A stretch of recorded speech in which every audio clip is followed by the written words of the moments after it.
VRB Podcast, la vérité qui affranchit. Bonjour les amis, bienvenue dans les podcasts de Réparateur des Brèches. Bonjour les amis, je suis heureux de vous retrouver pour cette deuxième saison dans la série La guérison des cœurs brisés. Et vraiment je suis excité par rapport à cette saison parce que on va parler des liens. Et je crois véritablement que si on devait garder que un ou deux enseignements sur tous ceux que l'on passe, ce serait celui sur les liens parce que c'est peut-être celui qui est le moins bien connu et qui a le plus d'impact dans nos vies. Et pour ce podcast, devinez qui m'a rejoint. Allez, je vous laisse deviner. Eh oui, c'est Jean-Louis. Jean-Louis est avec nous. Salut Jean-Louis. Et apparemment, il va toujours pas être trop bavard. Il m'a dit, en fait, je crois que on se fait un jeu que vous deviniez en fait qui est Jean-Louis. Et plusieurs nous ont contactés. Dans les premiers, c'est mes enfants qui se posent des questions sur ce fameux Jean-Louis, sur qui tu es Jean-Louis, alors qu'ils te connaissent bien. Enfin, tout au moins, ils te connaissent. Ils t'ont déjà vu, mais ils n'arrivent pas à te reconnaître. Donc, alors écoutez les amis, moi je vais faire durer le suspense. Je ne vous dirai pas tout de suite qui est Jean-Louis, je vous laisse deviner. Mais en tout cas, il est avec nous et c'est pour ça qu'il va pas trop se manifester verbalement. Mais en tout cas, il me fait des signes et des gros yeux. En tout cas, il a des gros yeux. Je suis désolé, c'est pas de ma faute Jean-Louis, mais bon, voilà. Donc les amis, c'est parti pour cette première saison sur les liens. Et on va tout de suite commencer par une définition qui va nous aider à comprendre ce qu'est un lien. Alors juste avant de vous donner cette définition, il est important que vous compreniez, mais véritablement, que vous compreniez ce que c'est qu'un lien. Moi je vous propose d'écouter plusieurs fois cette définition. Il faut véritablement que ce soit clair pour vous. Puisque la finalité de tout cet enseignement, c'est que vous puissiez identifier des liens possibles sur vos vies, mais aussi que vous puissiez les briser. C'est la finalité. Donc, si vous ne savez pas ce que vous cherchez ou ce que vous devez briser, ça va être compliqué. On s'aperçoit aujourd'hui que beaucoup de personnes nous posent encore des questions et des personnes qui ont suivi le séminaire, comme quoi que tout n'a pas été très clair dans mes enseignements, qui nous posent toujours cette question, oui, mais comment je fais pour briser ces liens ? Alors, je ne veux pas dire que ça nous met en colère avec Christine, mais quelque part, ça nous irrite un peu parce que on y a passé du temps dans les enseignements et vous allez y passer du temps aussi dans l'écoute des enseignements sur ces liens. On veut véritablement que ce soit très clair. Alors, les podcasts sont faits pour ça. Vous allez pouvoir réécouter autant de fois que vous voulez cet enseignement pour que ce soit clair comme de l'eau de roche et que vous puissiez identifier et ensuite briser tous ces liens. Alors voici une première lecture de cette définition. Lorsqu'une émotion, un trait de caractère, un comportement, des pensées ou des passions deviennent irrationnelles, trop envahissantes ou incontrôlables, alors on est en présence de forteresses. On appelle également ces forteresses des liens. Il va falloir les renverser ou les briser. Nous savons que nos émotions, les traits de caractère, le comportement, les pensées ou même les passions sont des choses qui se passent dans notre âme. Et quand ces choses se manifestent de façon incontrôlable, envahissante ou de manière irrationnelle, alors, comme on le dit, il ne faut pas sortir de Saint-Cyr pour comprendre que ce n'est pas un fonctionnement normal. Donc ce sont tous ces fonctionnements anormaux qui doivent nous alerter et nous faire prendre conscience qu'il y a certainement un problème et que nous sommes en présence de forteresses, et ces forteresses peuvent être charnelles, émotionnelles, spirituelles ou mentales. Alors j'aimerais faire un petit rappel et un retour en arrière par rapport à la guérison de nos blessures. Je vous rappelle que tout est entre vos mains. Cela vous appartient. Il est important que vous puissiez discerner par vous-même où il y a un problème. Et lorsque l'on parle de forteresse, on parle de lien. Et quand on parle de lien, on parle d'un fonctionnement qui est irrationnel, incontrôlable. Quand la peur ou la colère ou l'hypersensibilité ou toutes ces autres émotions que l'on a pu déjà citer prennent le dessus sur la maîtrise de toi, arrête de te cacher derrière cette phrase que tu redis sans cesse. C'est moi, je suis comme ça, c'est mon caractère et on doit me prendre tel que je suis. Ce n'est pas juste, ce n'est pas un fonctionnement normal. On doit être maître de ses émotions, ne pas se laisser dominer par nos émotions et notre caractère. C'est la 9e facette du fruit de l'esprit, la maîtrise de soi. Donc on ne peut plus se cacher derrière cette réflexion. Je suis comme je suis, c'est comme ça, Dieu m'a fait comme ça, et ainsi de suite. C'est la vie qui t'a façonné comme ça. Et je te rappelle que la guérison de nos blessures a pour finalité la transformation de notre âme, un renouvellement complet de notre âme. Donc là où il y a des fonctionnements irrationnels, c'est-à-dire des forteresses, donc, je le répète, des liens, il va falloir renverser tout ça, il va falloir briser tout ça. Et Christ nous a tout donné parce qu'il a tout acquis pour nous à la croix, mais il faut se lever et sortir de cet assoupissement spirituel qui est de se cacher derrière ce fonctionnement du « je suis comme ça ». Alors je vais faire une petite parenthèse, parce que je vois Jean-Louis qui me fait les gros yeux. Je vous ai dit qu'il ne fallait pas se laisser dominer par nos émotions, et c'est la vérité, mais il faut néanmoins vivre ces émotions. Nous avons besoin, et je crois qu'il a été peut-être un peu trop enseigné, que nous devions faire attention à nos émotions jusqu'au point de ne plus les vivre. Mais ça c'est un tort. Dieu nous a créés avec des émotions et il faut que nous les vivions. La seule chose qu'il ne faut pas faire, c'est se laisser, comme je vous l'ai dit, dominer par ces émotions. Ok, on a compris qu'un lien, c'est un fonctionnement irrationnel dans nos vies.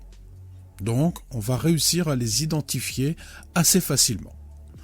Mais maintenant, ça serait bien de comprendre d'où ils viennent et comment ils se sont tissés en nous. Il existe 3 origines ou 3 sources qui vont permettre à ces liens de prendre racine en nous. Alors il n'y a pas d'ordre d'importance ou de priorité et je vais commencer par les blessures.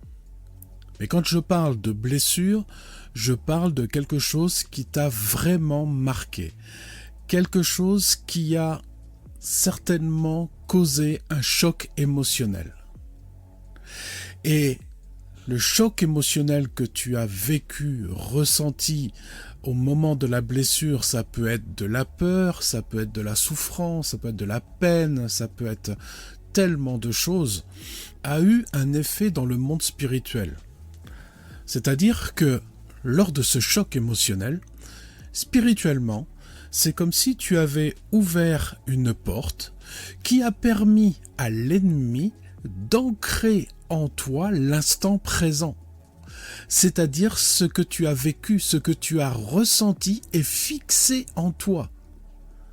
Si ça a été de la peur, il l'a fixé en toi. Si ça a été de la tristesse, il l'a fixé en toi. Si ça a été de la colère, il l'a fixé en toi. Si ça a été de l'injustice, de l'humiliation, il l'a fixé en toi. Et il y a aussi une autre forme de choc émotionnel que nous avons déjà vu dans la saison 1, c'est la répétition des faits. lorsque ce sont des paroles, des gestes qui te sont répétés, qui t'ont humilié peut-être, eh bien ça a permis à l'ennemi d'ancrer cela en toi. Et tu te retrouves lié par ces paroles, lié par ce que tu as entendu, ce que tu as vécu. Et tu as besoin d'être délivré de cela. La deuxième source, c'est le péché. Alors, comprends bien que je ne dis pas que tous les péchés amènent des liens. Je parle par rapport à des péchés qui sont répétés, qui sont récurrents. Nous savons que ce que nous faisons ou ce que nous lisons, ce que nous mettons devant nos yeux, nous nourrit d'une façon ou d'une autre. Ce qui veut dire que si tu commets un péché, il va te nourrir un petit peu. Mais si tu retournes X fois dans ce péché, à chaque fois il va te nourrir un peu plus, au point que il risque de devenir une addiction. Et lorsqu'il devient une addiction, tu es lié.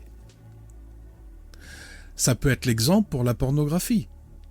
Ça n'est pas parce qu'une fois tu vois de la pornographie que tu vas être lié dans la pornographie.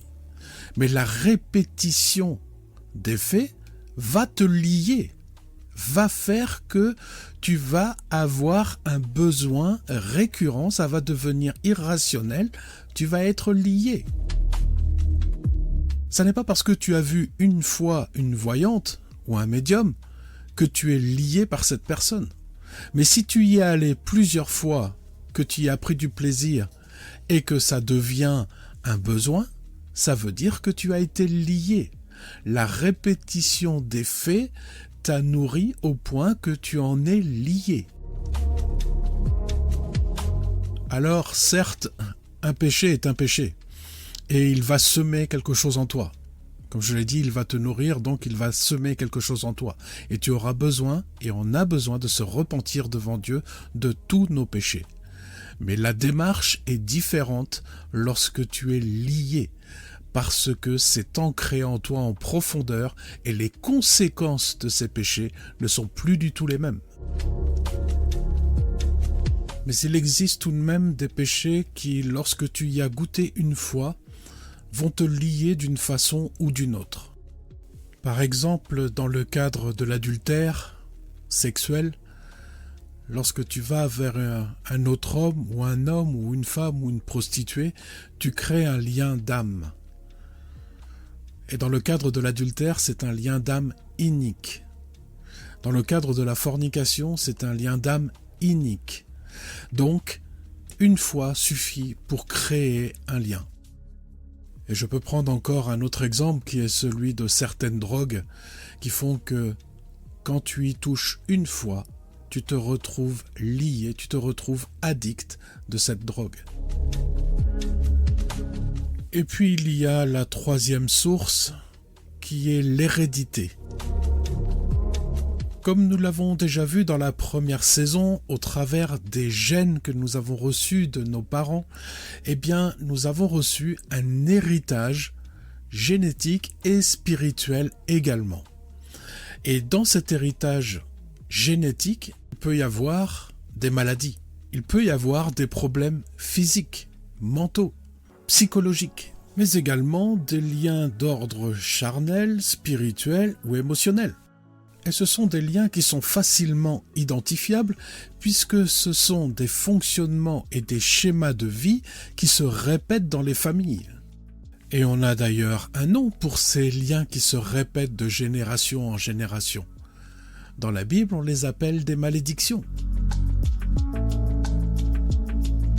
Le dernier point qu'il est important de comprendre avec les liens, c'est qu'ils sont soumis à deux influences. Quelle que soit l'origine, les blessures, le péché ou l'hérédité, lorsque le lien a été tissé, eh bien, je vous rappelle que c'est l'ennemi qui l'a tissé en nous, au travers des portes spirituelles que nous avons ouvertes. Et donc, c'est un canal pour lui, pour semer en nous le mal, la souffrance ou les rappels de blessures de notre enfance.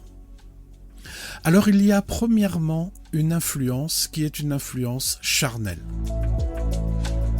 elle est facile à comprendre puisque nous vivons dans le monde et que nous sommes au contact de personnes qui peuvent à un certain moment venir toucher là où ça fait mal.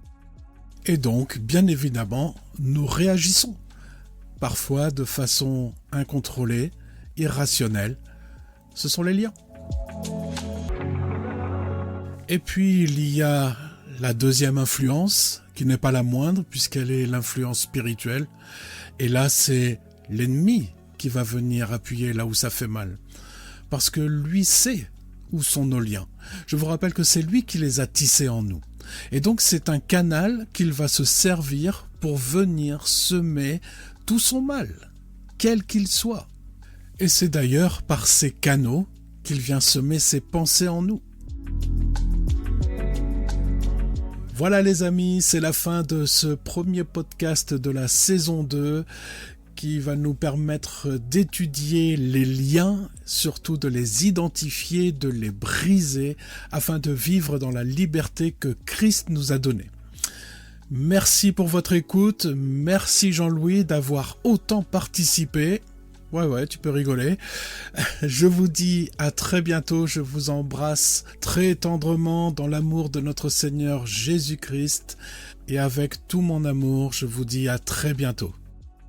N'oubliez pas que vous pouvez retrouver le texte intégral de ce podcast dans notre site internet www.réparateurdesbrèches, tout en minuscules, tout attaché et tout au pluriel, .fr. Vous pouvez nous adresser vos questions à réparateurdesbrèches, tout en minuscules, tout attaché et tout au pluriel, @gmail.com.